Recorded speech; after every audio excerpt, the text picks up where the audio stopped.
दोस्तों स्वागत है आपका एम्पलीफायर वर्ल्ड चैनल में।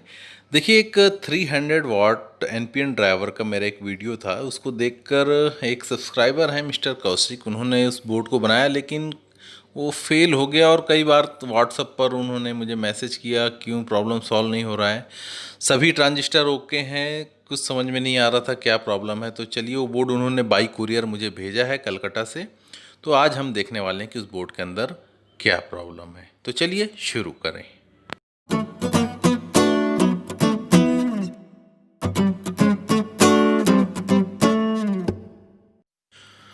बोर्ड की पैकिंग काफ़ी अच्छी की है उन्होंने, ताकि पूरा ध्यान रखा है कि बोर्ड किसी प्रकार से डैमेज ना हो ड्यूरिंग द ट्रांसपोर्टेशन।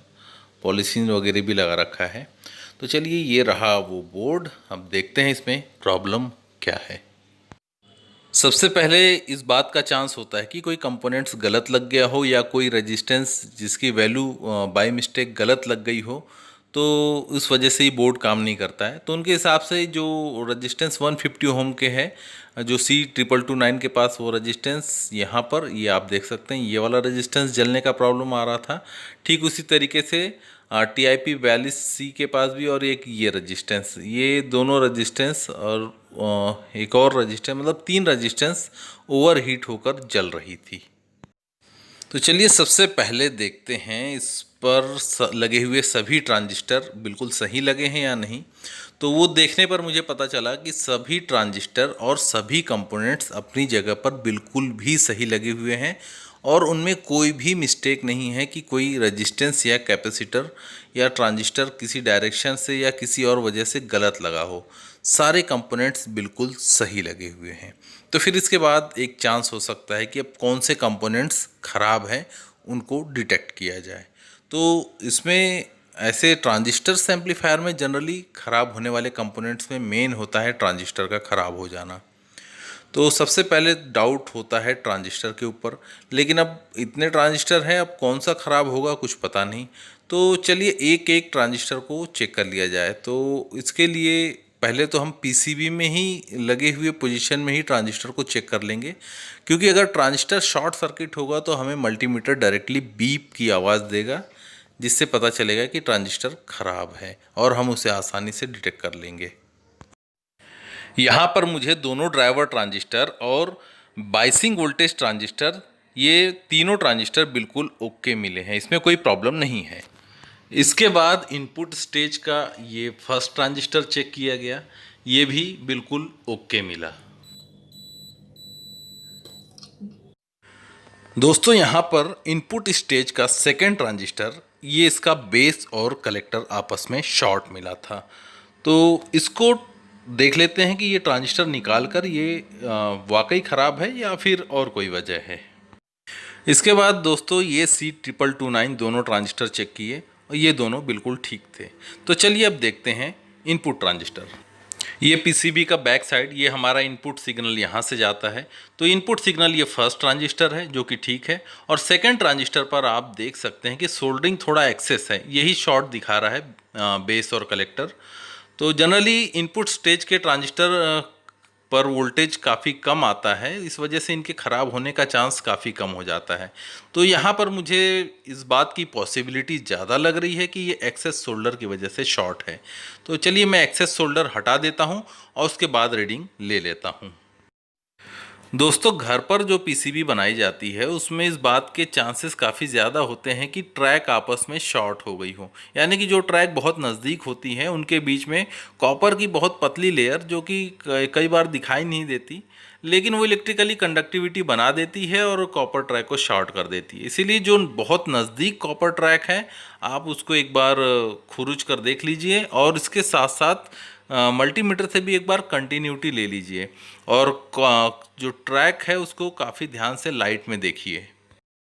दोस्तों यहाँ ट्रांजिस्टर ठीक था, केवल ट्रैक बेस कलेक्टर आपस में शॉर्ट हो गई थी। तो चलिए अब इस सर्किट को पावर अप करते हैं, अब देखते हैं कि ये सर्किट काम कर रहा है या नहीं, या इसके बाद भी कुछ प्रॉब्लम है। तो चलिए आउटपुट कनेक्शन मैं जोड़ लेता हूँ। तो इस सर्किट में आउटपुट कनेक्शन जोड़ने के लिए सभी कुछ मार्किंग है। जैसे 2 सेट होता है ट्रांजिस्टर का, 30-55 का 1 सेट, दूसरा 30-55 का सेट। तो उनके बेस कलेक्टर मार्किंग इसी बोर्ड पर लिखी है। दोस्तों इस सर्किट को पावर अप करने के बाद मैं स्पीकर नहीं लगा रहा हूँ। सबसे पहले हमें बायस वोल्टेज चेक करना पड़ता है जो कि TIP 42C इस ट्रांजिस्टर के कलेक्टर पर होता है, जो कि यहाँ पर 28 वोल्ट आपको दिखाई दिया होगा, जो कि बिल्कुल गलत है। इस पर 0.9 वोल्ट से लेके 1 वोल्ट के बीच ही होना चाहिए। गलत बायस वोल्टेज का मतलब है कि ये सर्किट अभी भी काम नहीं कर रहा है। हालांकि मैंने आउटपुट ट्रांजिस्टर के सभी कनेक्शन तो ठीक ठाक किए हैं, ड्राइवर ट्रांजिस्टर भी ओके है। दोस्तों इस सर्किट में जो इनपुट ट्रांजिस्टर है जो कि 10-15 है, उसके एमीटर पर आपको 0.6 वोल्ट या 0.7 वोल्ट के करीब मिलना चाहिए। तो उसको अभी तक मैंने मेज़रमेंट नहीं किया है, तो चलिए एक बार उसको भी देख लेते हैं वहाँ कितना वोल्ट मिल रहा है। तो देखिए ये दोनों ट्रांजिस्टर के एमीटर कॉमन होते हैं और यहाँ 33K की रेजिस्टेंस से सप्लाई आती है। यहाँ पर मुझे -3.3 वोल्ट, यानी कि ये भी वोल्टेज गलत है। यहाँ पर मुझे 0.6 वोल्ट चाहिए था, लेकिन यहाँ पर -3.3 वोल्ट मिल रहा है, यानी कि यहाँ पर भी प्रॉब्लम है। तो चलिए उसको भी डिटेक्ट करते हैं। और यहाँ पर जो सेकेंड रेजिस्टेंस दिखाई दे रहा है, ये एक्चुअली झीनर का वोल्टेज दिखाई देता है। मैं झीनर डायोड के ऊपर वोल्टेज ले रहा हूँ, जो कि 20 वोल्ट का झीनर डायोड है, उसके ऊपर 20 वोल्ट बराबर आ रहे हैं, यानी कि उसमें कोई दिक्कत नहीं है। और यहाँ पर -3 वोल्ट मिल रहा है, जबकि यहाँ पर मुझे 0.7 वोल्ट चाहिए। तो इसकी पॉसिबिलिटी ये हो सकती है कि हो सकता है यहाँ पर ड्राई सोल्डर हो या कोई पिन अच्छी तरीके से ना लगी हो। तो मैं दोबारा इसको सोल्डर कर लेता हूँ, शायद कोई सोल्डरिंग लूज़ हो गई हो, इस वजह से ऐसा प्रॉब्लम आ रहा हो। तो हम दोबारा सोल्डरिंग करके फिर से वोल्टेज का मेज़रमेंट करते हैं। दोस्तों दोबारा वोल्टेज मेज़रमेंट करने पर भी वही सिचुएशन, जो इनपुट ट्रांजिस्टर है उसके मीटर पर 3 वोल्ट और बायस ट्रांजिस्टर के कलेक्टर पर 28 वोल्ट मिल रहा था। तो यानी कि अभी भी कोई फ़र्क नहीं पड़ा, यानी कि प्रॉब्लम कहीं और से है, तो उसको सर्च करना होगा। तो चलिए देखते हैं। दोस्तों इस सर्किट के सभी ट्रांजिस्टर बिल्कुल सही थे, क्योंकि इन सभी ट्रांजिस्टर को मैंने सर्किट के बाहर निकाल कर चेक किया तो बिल्कुल सही रीडिंग दे रहे थे। इसके बाद भी मैंने इनपुट ट्रांजिस्टर जो है जहां पर हमें 3 वोल्ट मिल रहा था, ये दोनों इनपुट ट्रांजिस्टर 10-15, इन दोनों को मैंने एक बार फिर से बदल दिया। हालांकि पुराने ट्रांजिस्टर बिल्कुल सही थे और इसके साथ साथ 3.3K का ये 2 रजिस्टेंस लगा हुआ था, तो सर्किट में ये भी चलता है और 3.9K भी चलता है। तो वो डाउट क्लियर करने के लिए मैंने यहाँ पर 3.9K का रजिस्टेंस भी लगा कर देखा, लेकिन उसके बाद भी प्रॉब्लम वहीं की वहीं बनी हुई थी। उसके बाद लास्ट ऑप्शन था कि मैं पूरे ट्रैक को, जितना भी जहाँ जहाँ सोल्डर है सबको दोबारा सोल्डर करूँ और उसको देखूँ कि कहाँ पर सोल्डर मिस हुआ है, शायद कोई ड्राई सोल्डर हो। दोस्तों इस सर्किट का फॉल्ट फाइंडिंग करने में मैं इतना बिजी हो गया कि ये सर्किट का रिपेयरिंग वीडियो मैं पूरा शूट नहीं कर पाया, और मुझे लास्ट में एक फॉल्ट दिखाई दिया C2229 ट्रांजिस्टर के पास। उसका एक पिन एक साइड में जो कॉपर ट्रैक है उसके साथ शॉर्ट हो गया था। बहुत ही माइनर, बहुत पतला सा उसमें शॉर्टिंग था, जो कि ऐसे फिजिकली दिखाई नहीं दे रहा था। तो जिसे बाद में पिन के द्वारा खुरच कर उस शॉर्टिंग को हटाया गया, और जिस वजह से ये सर्किट काम करना शुरू किया। तो इसी वजह से ये सर्किट बोर्ड काम नहीं कर रहा था। लेकिन अब जैसे ये ठीक हो चुका है, तो चलिए अब इसको ऑन करते हैं। अभी ऑन करने के बाद में इसमें ऑडियो सिग्नल भी बनने लग गया है। और देखिए दोस्तों, जैसे ही ये सर्किट बोर्ड पूरा ओके हो गया, तो हमारा जो प्राइमरी स्टेज का जो ट्रांजिस्टर है A10-15, उसके एमीटर पर 0.6 वोल्ट आने लग गया है। तो चलिए उसको मेज़र करते हैं एक बार। तो लीजिए दोस्तों, मल्टीमीटर को मैंने काफ़ी क्लोज रख दिया है ताकि वोल्टेज आपको दिखाई दे। तो चलिए एमीटर पर देखते हैं। ये 33K रेजिस्टेंस के बाद एमीटर से जुड़ता है, तो यहाँ पर 0.65 वोल्ट है, जो कि इस बात का इंडिकेशन है कि आपका ये सर्किट यहाँ पर बिल्कुल सही काम कर रहा है।